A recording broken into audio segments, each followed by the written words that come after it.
We now know the name of the man wanted for an attempted kidnapping at a daycare. Edinburg police arrested 29-year-old Andres Rodriguez. He's now facing 3 charges, including attempted kidnapping. Police say he tried to take a young girl out of the Albatross Daycare Center in Edinburg. Rodriguez, as we mentioned, faces 2 other charges as well. One for stealing the cell phone at the daycare, the other for a hit and run. And during his arraignment today, he told the judge his charges are based on false information. Channel 5 News' Frank McCaffrey spoke with a daycare worker today in Brownsville to find out how state regulations are changing to protect your children. Frank.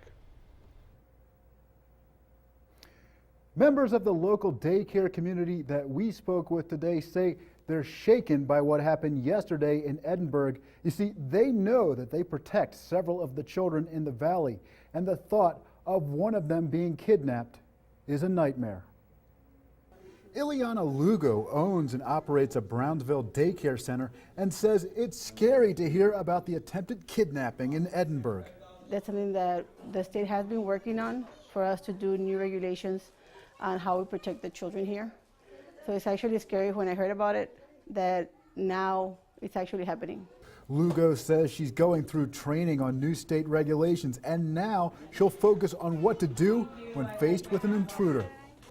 We've always had to have fire drills and weather drills, and now they've added if there's an intruder or if there's a lockdown. So now we have to have drills for that at least twice a year. Those wanting to pick up their children at her daycare center are stopped and asked for identification, though it's not required. Lugo is happy she has this policy now. But now with this coming up, it helps to have a counter. For example, when you come into the center, we have to greet whoever comes in. We always have someone in front, so we find out who we're letting into the center. Police say that if an incident like the one in Edinburg comes up, they will move quickly. The officers take the next step into activating an Amber Alert, notifying if there is any parents, then you get notified. From there, the investigation, actually begins. Barrera says that if it is a kidnapping, the #1 goal of his police force is to capture the suspect and bring the child to safety immediately. The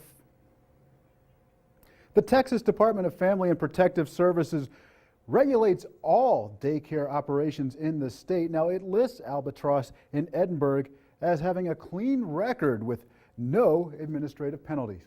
Live in Brownsville, Frank McCaffrey, Channel 5 News at 6.